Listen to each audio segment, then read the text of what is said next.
And of course, in the wake of all of this that we've had over the past week, I mean, just horrible. Leave it up to Fox to really explain why a guy driving in his car with his girlfriend gets stopped and shot, or a guy who's selling CDs outside a convenience store like he's done for years gets shot. Well, we know the reason, and they certainly do on Fox. Here's Brit Hume with Megyn Kelly. Direction, you know, the president has a problem in the sense that to him, I think, racism in America has a white face, never a black face. That's why you heard him say in the aftermath of the hideous murders of the policeman in Dallas that we might never be able to untangle the motives of the shooter. The shooter's motives were perfectly clear. Mm-hmm. He said them in his conversations with the police, that he wanted to kill police and he wanted to kill white people. I'm not saying the president would deny that that's what he said, but the president's reaction to it suggests that he glosses over these sorts of things. The same way, Megyn, that when it comes to the hideous violence against blacks, black-on-black violence in cities like Chicago and Baltimore and others, the president has been virtually silent on that issue, though far more black lives are lost in that way than are ever lost to incidents involving police shootings. Mm-hmm. Yeah, now, speaking of glossing over, Britt also forgot to tell you that the reason why this insane person wanted to kill white people was because he was enraged at all the shootings of black people by the police. Nevertheless, the guy's insane. And the idea of black-on-black crime, Eddie Glaude addressed this in our interview. But I would also add that something that Eddie didn't say is that when you have a guy like who, just use Glaude as an example, is a professor who, like I said during the interview, dresses, I know, significantly better than I, drives a nice car. I say that with confidence just about every guest that we have on and most people that I come in contact with. But if even in that economic strata, you're getting pulled over basically because you're black, driving a nice car, wearing nice clothes, by the entity that, I grow up as a kid and I'm told, if you're ever in trouble, find a policeman. If you get separated from me at the mall, find a policeman. Go to them. If I'm a black kid, my parents have to think twice before saying that.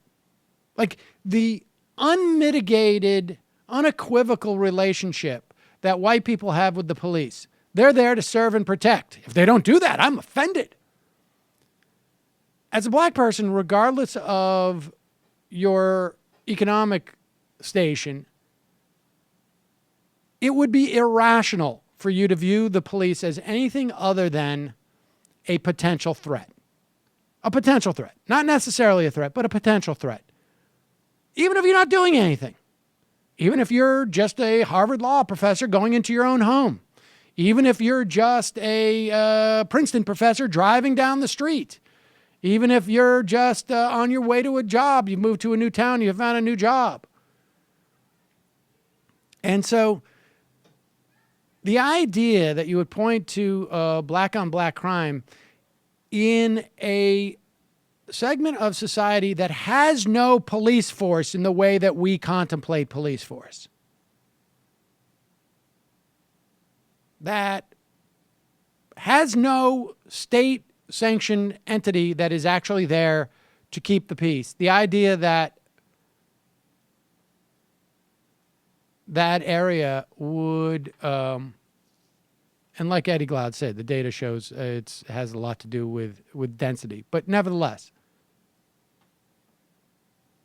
I think you got to start when you're looking at problems with the problem of that entity, that institution that is specifically there to protect your population and only protects a specific part of the population.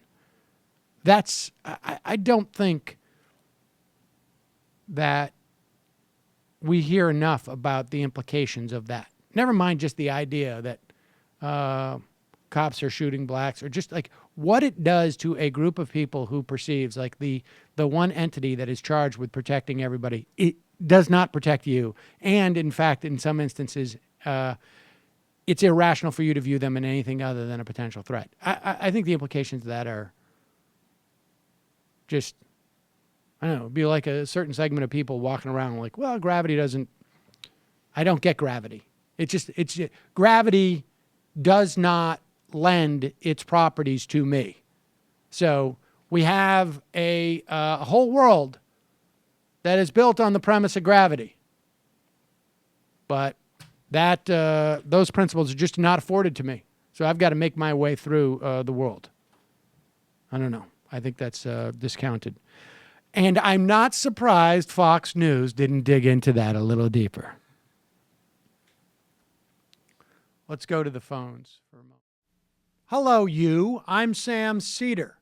Looking for smart progressive talk that is occasionally amusing? Well, subscribe to our YouTube feed. Subscribe to our podcast. Like us on Facebook. And just generally enjoy us.